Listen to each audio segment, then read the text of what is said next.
Back in April of 2013, I was a building and zoning inspector for Mon County, West Virginia. We were situated in an office up in Morgantown, where I usually worked with zoning permits and annual building inspections. Not the most exciting job, but in my line of work, the best day on the job is the day where nothing happens. The fight against entropy is constant, and I had a sign hanging above my desk to remind me of such.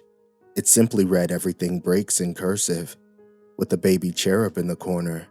I remember being called up early one morning.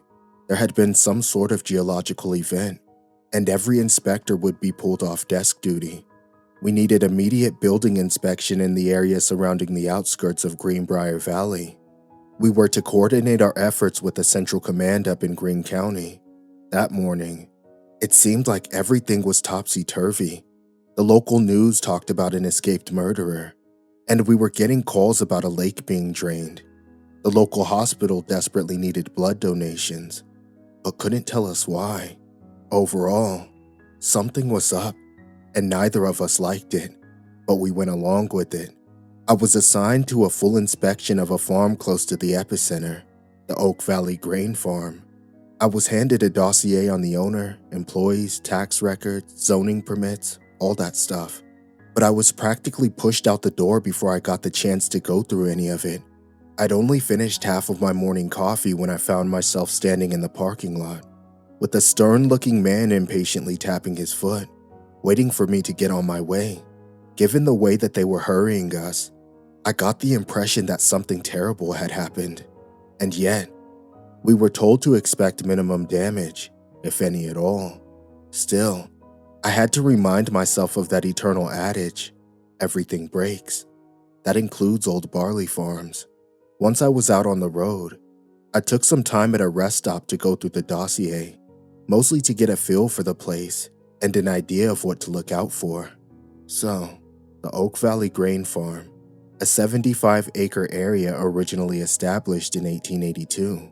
The site was used as both a barley farm and a lumber storage yard, as most of the surrounding area was covered in oak trees.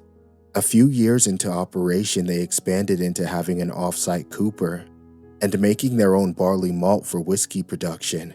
The original malting facility and accompanying barrel storage was still in use to this day. The one problem I could spot was the historical buildings. Oak Valley had a series of Prohibition-era buildings and underground storages, some of which were still being used. It was all legitimate and more of a quirk than anything, but those areas had not been properly inspected for years. The landlord had been reluctant to allowing inspectors free rein, and Mon County hadn't seen the use in harassing the owner because of what could be at most considered a curiosity. There was about a dozen employees, not counting irregular extra labor, the off-site cooper workshop, and seasonal farm-to-table event organizers. I got there at about 10 a.m.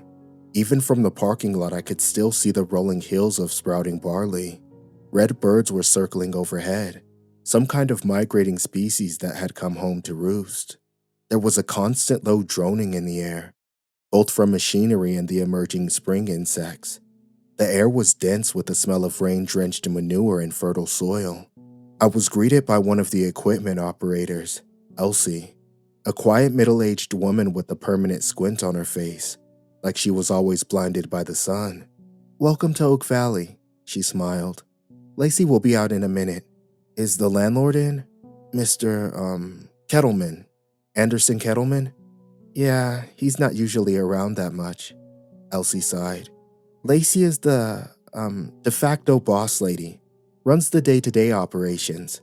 Anders is sort of an off-hands kind of guy ever since he got sciatica." "I'm sorry to hear that." I nodded. "Let's see the boss lady then." Elsie showed me past the office in silos.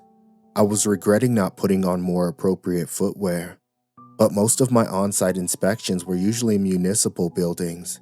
This was out of my comfort zone, and my feet would have to suffer for it. Manure-ridden water pressed into my socks. I met Lacey Kettleman outside of the workshop. She was busy trying to get a hold of someone to finish the repairs on her secondary combine. Lacey was in her early 30s but had already started to go gray. She held up a finger as we approached, finishing her phone call, and turned to me with an eagerness to walk right through me. I've met a lot of people like Lacey Kettleman before, but there was something about her that put me off. There was something there. "What's this about then?" she asked, crossing her arms. "A standard inspection, ma'am," I said, "on account of the geological event in the area." "We ain't had no geological events," she shrugged. "So your services aren't necessary. This here is a sizable property," I said. "I'm sure you haven't had that much time to check if everything is up to code. I can help you with that, then I'll be on my way." "I appreciate that, but no need. Business as usual."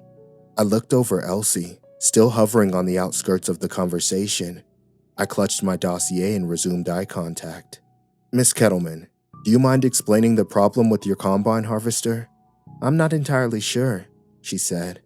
"That's why I'm trying to get a hold of someone who does." "Then you wouldn't mind me having a look at your garage?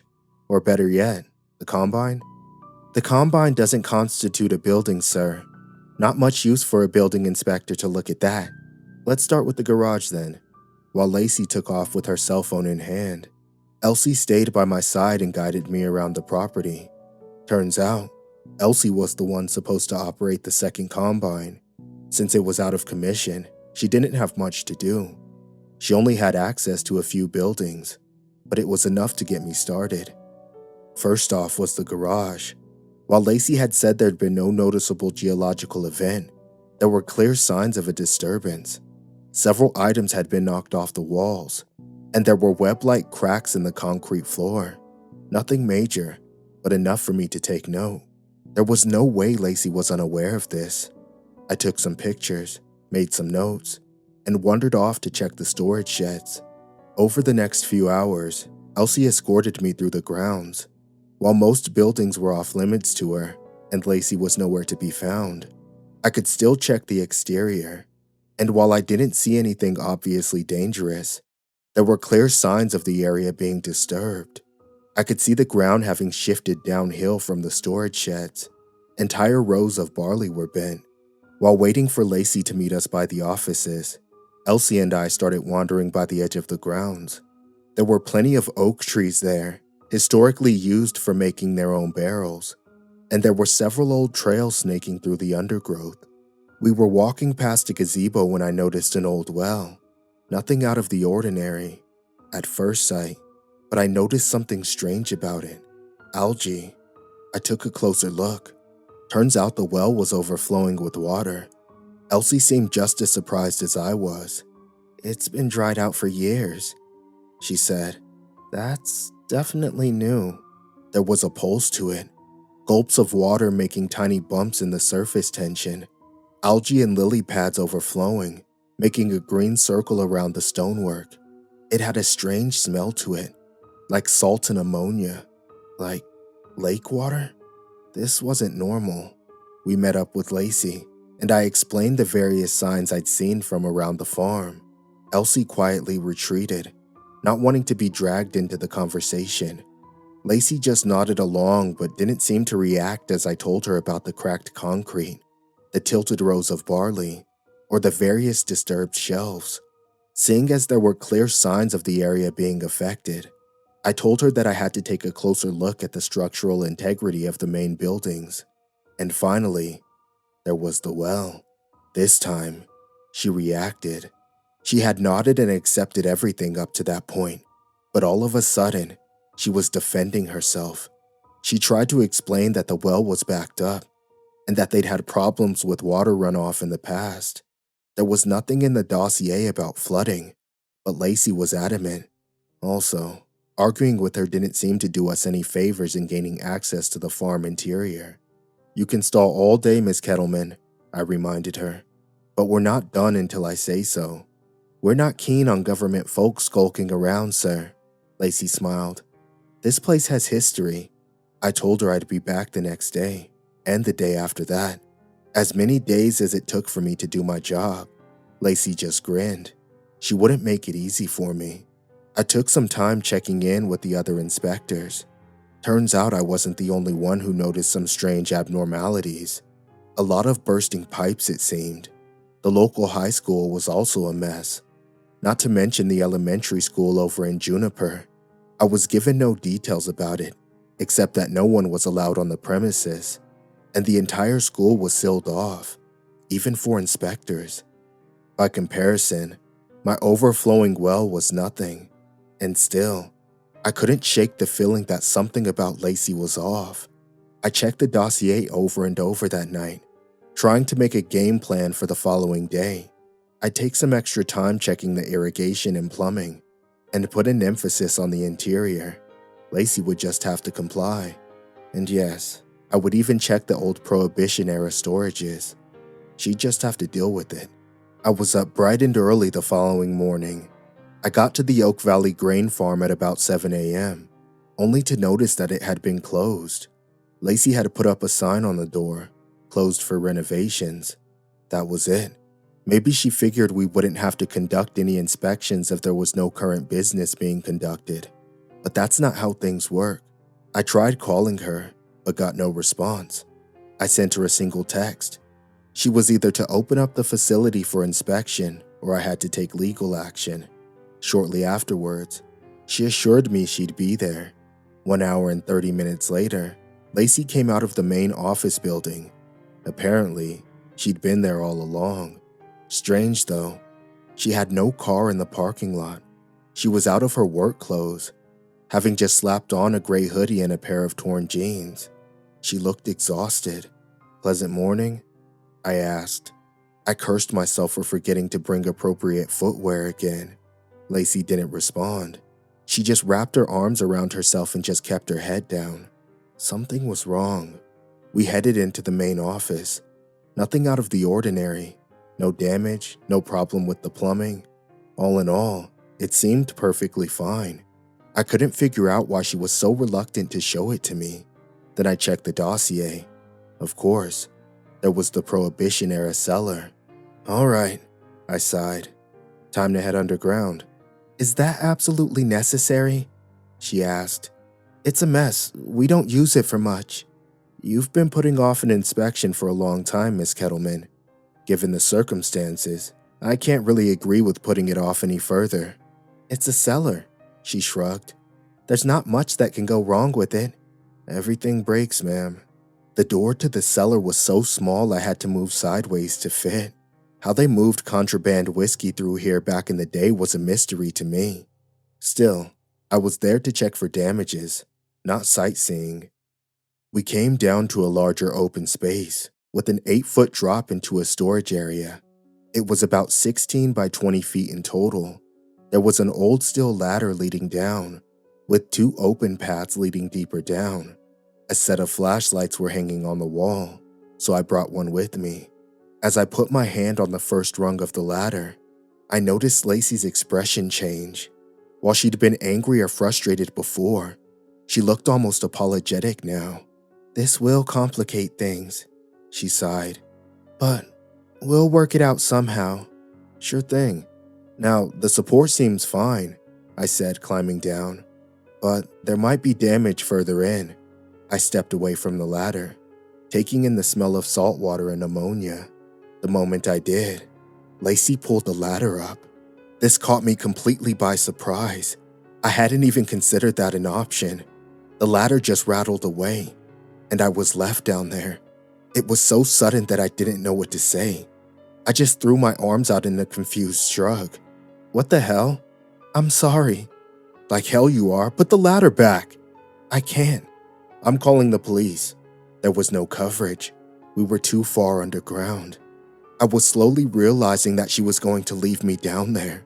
All I had was this flimsy flashlight and a couple of hours of battery on my phone. Lacey remained up there, holding the ladder. I could feel my heart pounding, drowning out the backyard noise in my mind. I was growing short of breath, struggling to exhale.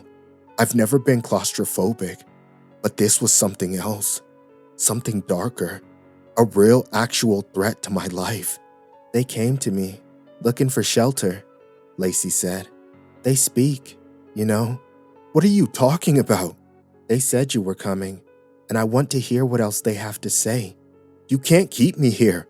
"We just need time." "What do you—" There was a sound coming from one of the corridors. My heart shrunk and floated up in my throat. I held my breath, trying to hear the sound through my hammering pulse. I could feel my fingertips growing cold. There was a strange hissing sound, like someone trying to start a dying motor. Lacey stood at attention, listening intently. Something was down there with me.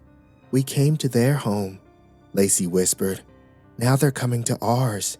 I backed into the corner of the room, only now noticing the thin layer of water covering the dirt floor. I turned off the flashlight and listened, trying to calm myself enough not to go into hyperventilation. Something was coming this way. Footsteps. "Hello?"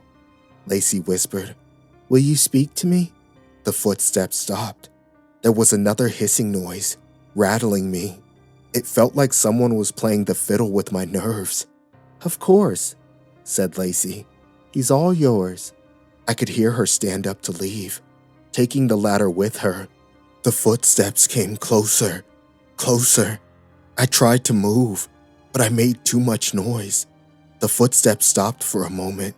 I thought I'd scared it, frightened it, made it hesitant. Then it burst into a sprint. I turned my flashlight back on and ran down the corridor on the opposite side of the room. I tore down all kinds of debris as I went. Planks, old barrels, empty jars, whatever I could get my hands on. I glanced back, catching a pair of eyes coming from out of the dark. A wide shark-like mouth, a side room, some kind of meeting area. I jumped over a table, knocked it down, and backed away. Seconds later, the table was smashed in two. Fragments of wood scattered across the room, making my nose itch. But the thing stopped. It stayed just outside of my vision, on the edge of the flashlight. It hissed again, sending another shiver up my spine. But somewhere in that vibration, I heard something. It wasn't a word, but a collection of scrambled thoughts, much like a word square, a jumble of information that you had to find your own meaning in. But rest assured, there was meaning. Fear, anger, hunger. What do you want from me?" I asked. My flashlight flickered, and the thing twitched. It was ready to strike, like a coiled snake. It hissed in response. Hunger, hunger, sadness. I retreated into the corner of the room, accidentally knocking over a shelf of empty bottles. I could see the reflection of those dark eyes shining back at me as they patrolled back and forth, looking for an opening. Another hiss, a pleading, a promise, a bone-chilling coldness. It was starting to sound like language, an old primal language, a language that could summarize so much with so little. I fumbled with my hands, looking for the biggest bottle I could find. Finally, I got a hold of an old wine bottle, waiting for the creature to hiss again. I readied the bottle for a throw. As soon as I felt that tingle in my spine, I knew what I was about to hear. I stood up, lowered my flashlight, and threw as hard as I could. There was a thick, fleshy thunk. The hissing stopped, and I could see the dark eyes rise another 2 feet into the air. The thing had been hunched over. Now it was taller than the tunnel itself. It flinched, spitting out another word. With that single word, a series of impressions washed over me. Cold, water-filled tunnels, the crunch of raw fish bone in my mouth, dying men in black togas, giving praise to a drowned god, hoping against hope to see another dawn. I didn't notice I'd been zoning out. I'd leaned the flashlight downwards, and I could see those dark orbs inching closer. I backed up against the wall and inched away, effectively sidestepping my way around the room. The creature followed my movements, matching them. I ended up with my back against the corridor, so I turned to run. It was right behind me, and it was fast. I just kept going, hearing the hissing coming closer. Hunger, joy, hunger, warmth. I went straight through the storage room and into the opposing corridor. It twisted and turned, only to spit me out into a room with a slightly lower floor. I fell forward haphazardly, spraining my ankle and dropped the flashlight. In an instant, the flashlight flickered, and died. I fumbled through my pockets, bringing out my phone. My hands were shaking so bad that I couldn't unlock the screen. On the third try, I got it open, and the flashlight app came on. This time, the creature was almost upon me. It screeched and retreated, blinded. It had too many limbs, too many everything. Anger, desperation. Leaving my phone on, I tried to get back on my feet. I couldn't. My foot was too badly sprained. I could jump around a bit at most, but I was no match for whatever was out there. Instead, I looked around the side room I was in. It must have been a kind of armory. There were broken wooden crates and used-up shotgun shells littering the floor. A used-up old oil lamp on the wall. Don't come in here. I'm not dying here. Hissing. A strange word hidden in the fog of my mind. A man handing a venomous snake to a golden woman. Rolling hills of endless crucified men. A certainty of a violent death. The wailing song of the doomed. It didn't understand my fear. I was already doomed. There was no point in fighting it. To the creature in the dark, time was an insignificant factor. I realized I'd been sitting there listening to it hiss at me for at least 10 minutes. My cell phone was running hot, and the water level had risen by about an inch. Of course, the water level. There had to be water coming from somewhere. Everything breaks. It was a miracle that I hadn't seen it before. There was an overturned table in the middle of the room. That's what I'd sprained my ankle on, kicking it with my good foot. I revealed a crack in the dirt floor from which the water came bubbling up. A few lily pads popped up, their coloration a strange blue, like a sad sunflower. The crack in the floor might have been the remains of a well, or the start of a tunnel going deeper underground. Either way, I had to take a chance. There was no telling how deep it went. I could drown, but I could also find my way out. I left my cell phone with the light shining on the entrance, holding the creature back. With a final screech, it conveyed a final picture. Webbed fingers, deep underground, tearing a human body to pieces. I took the plunge. I crawled my way forward, inch by inch. The wet dirt barely gave me any grip, and the water stung my eyes. My nails hurt from all the debris trying to dig into my fingers. I could feel my chest tightening, cramping, a fork in the path. I went left, a current, a stream, brushing something slimy out of my face, a tilt upwards, cold, can't feel my arms, hunger, reaching, hunger. I broke through the surface. I was in the stone well. I threw myself out, gasping for air, looking back only to see something just under the surface of the overflowing well. Two black orbs retreated into the dark, sinking back into the unfathomable depths. I made my way to the nearest road and flagged down the first car I could see. Lacey Kettleman was brought in for questioning, but that's all I know. There was no trial, no debriefing. I just told about my experience to a stern-looking man in a suit, and that was that. I was told to sign an NDA lasting a minimum of 10 years. It ended recently, and I've been waiting to tell my story. Anders Kettleman eventually took back control of the Oak Valley grain farm. As far as I know, Lacey never went to jail. Something must have happened, though. She was missing for the better part of a decade. Maybe she had something they wanted. I think that whatever I met in Oak Valley had something to do with the crisis of 2013. There were a lot of rumors coming out of that area, and I'm sure at least some of them originated with whatever Lacey had invited to stay in her cellar. There haven't been many others coming forward about their experiences of that incident, but I know they're out there. Maybe they're hoping we've all moved on or forgotten. Maybe they've been safe behind their contracts and fear tactics. But I'd like to remind them, as much as I reminded myself every day, everything breaks.